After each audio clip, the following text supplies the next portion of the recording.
दोस्तों मित्रों, आज हम अपने विचारों की शुरुआत करेंगे। क्या भगवान परमात्मा विधि विधान या कर्म कांडों से मिलते हैं? तो मेरे विचार इसमें ये हैं कि विधि विधान से कर्म कांड से कभी नहीं मिलते। जैसे कबीर साहब ने कहा है, ना मंदिर में ना मस्जिद में ना काशी कैलाश में, मोकों कार ढूंढे बंदे मैं तो तेरे पास में। भगवान ईश्वर आपको जब भी मिलेंगे इस घट के अंदर ही मिलेंगे, बाहर कहीं नहीं है दोस्तों।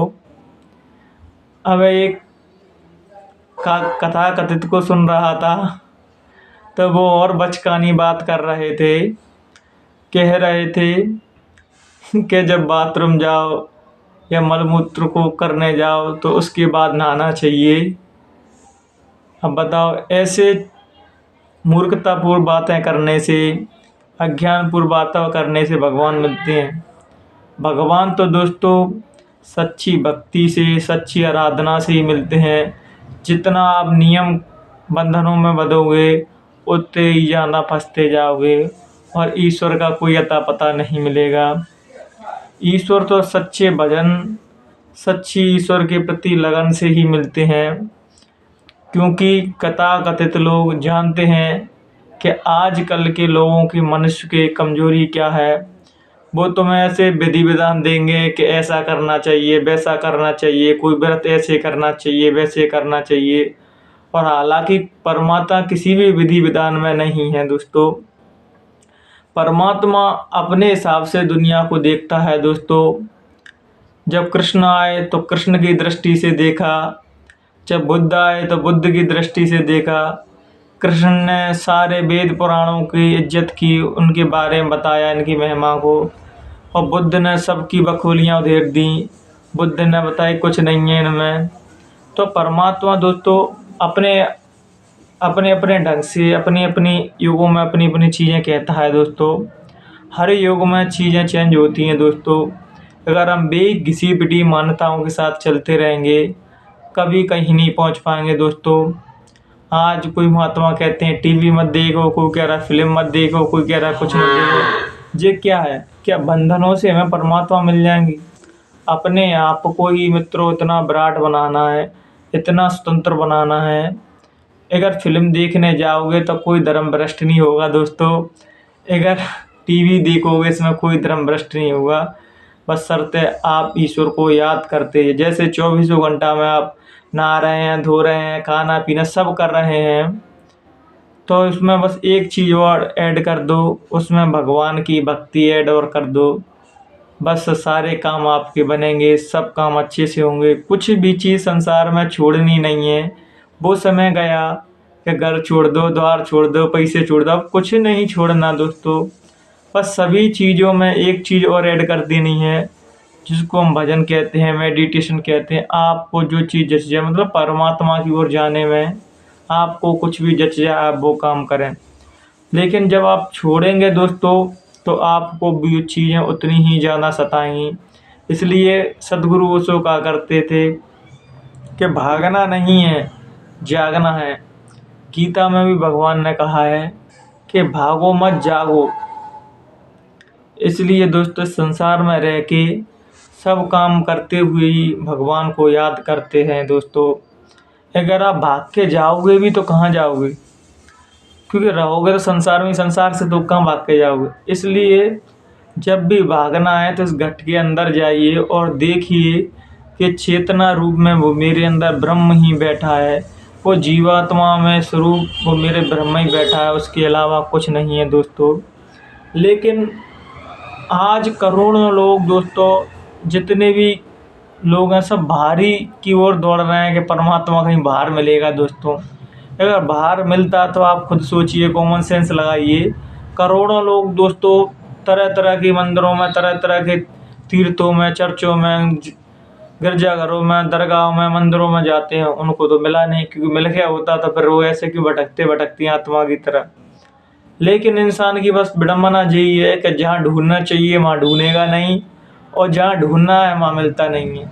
इंसान कभी अपने भीतर, अपने अंदर झांक के परमात्मा को कभी नहीं देखता, क्योंकि वो कहते हैं अंधे गुरु और बहरे चेला होए नरक में टेरम टेला।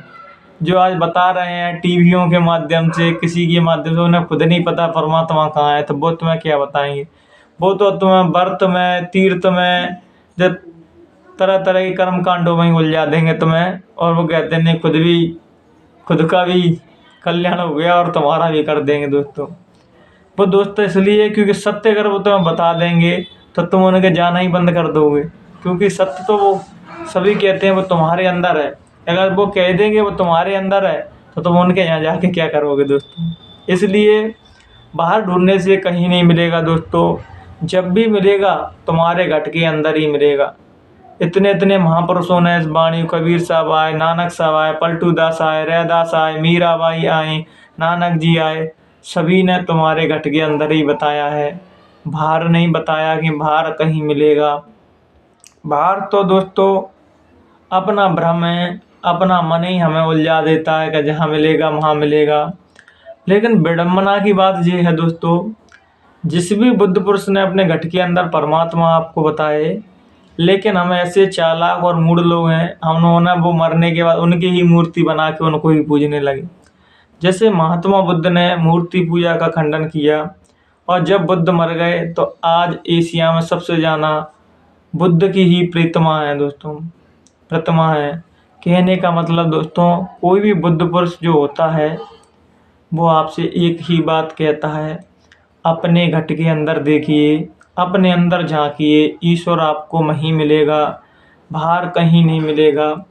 जब बुद्ध से एक बार पूछा गया था कि जब हमारे अंदर है वो बैठा है तो हमें दिखाई क्यों नहीं देता, तो बुद्ध कहते हैं कि हम उसको देखने की ही कोशिश नहीं करते तो दिखाई कहाँ से देगा।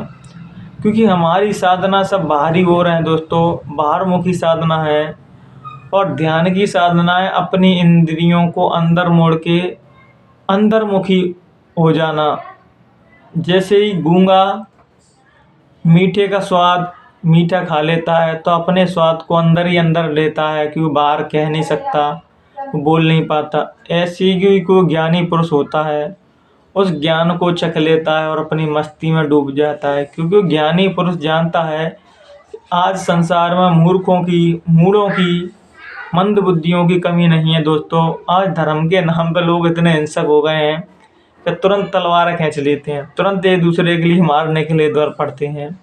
क्या आप एक बात बताइए, क्या कोई भी धर्म हमें ये सिखाता है कि हिंसक हो जाना, किसी के मार काट मचा देना? आज राम के नाम पे हो, अल्लाह के नाम पे हो, किसी के नाम पे हो, सबसे ज़्यादा शोषण और सबसे ज़्यादा अत्याचार धर्म के नाम पे ही होते हैं दोस्तों। क्यों? वास्तविकता हम धर्म जानना ही नहीं चाहते दोस्तों। हम तो बस ये धर्म के नाम पर शक्ति प्रदर्शन करना चाहते हैं और अपने आप को धार्मिक कहते हैं। इससे बड़ी नादानी कुछ नहीं है दोस्तों। क्या आप खुद सोचिए, कोई भी धार्मिक आदमी हिंसक हो सकता है? कोई भी धार्मिक आदमी एक दूसरे को मार सकता है क्या? लेकिन आज हमारी समाज की विडंबना ही यही है, क्योंकि उनको जो बताने वाले हैं वो खुद नहीं जानते। किसी वो कहते हैं धर्म की रक्षा करो, इनकी रक्षा करो। क्या ये बताओ, धर्म हमारा इतना नपुंसक है कि उसकी रक्षा करनी पड़ेगी हमें? धर्म तो अपने आप में इतना स्वतंत्र है कि उसे चाह के भी कोई खंडित नहीं कर सकता। लेकिन ये तो ये है कि वो अपनी रक्षा आदमी स्वयं नहीं कर पा रहा, धर्म की रक्षा के लिए स्वयं निकल पड़ता है।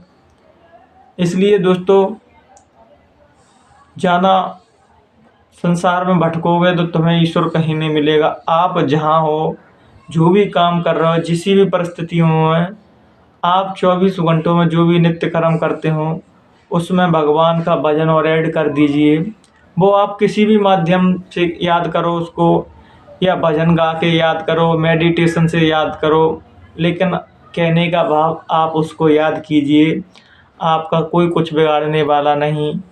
इसलिए जब हम उसकी इबादत नहीं करते, उसका भजन नहीं करते, तभी हमारे जीवन में दुख और संकट आते हैं। जब हम भगवान का भजन करते हैं, फालतू की चीज़ों से दूर रहते हैं, क्योंकि फालतू के रगड़े झगड़े धर्म के नाम पे आज बहुत हो रहे हैं। हमें उसमें नहीं पड़ना, कि हमारा काम है भगवान का भजन करना, ना कि रगड़े झगड़े में अपने आप को उलझाने देना। ये क्या है दोस्तों, ये धर्म के नाम के रगड़े झगड़े कभी नहीं उलझेंगे, कभी नहीं सुलझेंगे, ये ऐसे ही चलते रहेंगे। और संत महापुरुष जो होते हैं, सच्चे सद्गुरु होते हैं, वो किसी भी धर्म में बंधे हुए नहीं रहते। वो सभी से प्यार मोहब्बत करते हैं। जो भी प्राणी उनके पास आता है उनको वो सद्मार्ग दिखाते हैं, चाहे वो हिंदू हो, मुसलमान हो, सिख हो, ईसाई हो। सच्चे संत की यही पहचान है, क्योंकि आज के संत तो वो पहले हिंदू हैं, बाकी बाद में कोई संत है। मेरा मानना ये है, जो संत बन चुका है, ना वो हिंदू है, ना वो मुसलमान है, ना सिख है, ना ईसाई है, वो केवल संत है। वो संपूर्ण मनुष्य जाति के लिए है और संपूर्ण मनुष्य उसके लिए है। बस इतनी सीधी सी बात समझिए। संत सभी के हैं और सभी उनके हैं, और जो किसी में भेदभाव करते हैं वो भी संत ही नहीं हुए। जो हिंदू मुसलमानों में ही बंधे हुए हैं अभी, वो भी संत नहीं हुए। तभी तो कहा है कि जाति न पूछो साधु की, पूछ लीजिए ज्ञान, मोल करो तलवार का, पड़ी रहने दो म्यान। ठीक है दोस्तों, अपने विचारों को यहीं विराम देंगे। अगर मुझसे कहने सुनने में कोई भी गलती हुई हो तो अपना बेटा छोटा भाई समझ के माफ़ कीजिए, और सच्चे ईश्वर को याद कीजिए। धर्म के नाम पर रगड़े झगड़े मत करिए, हिंसा मत फैलाइए, क्योंकि कोई भी धर्म, कोई भी पुराण, कोई भी कुरान हमें ये नहीं सिखाता कि हम हिंसा करें, एक दूसरे की हत्या करें। इसलिए सभी प्यार मोहब्बत के साथ रहिए। इन्हीं विचारों के साथ हम अपनी वाणी को विराम देते हैं। प्रणाम दोस्तों।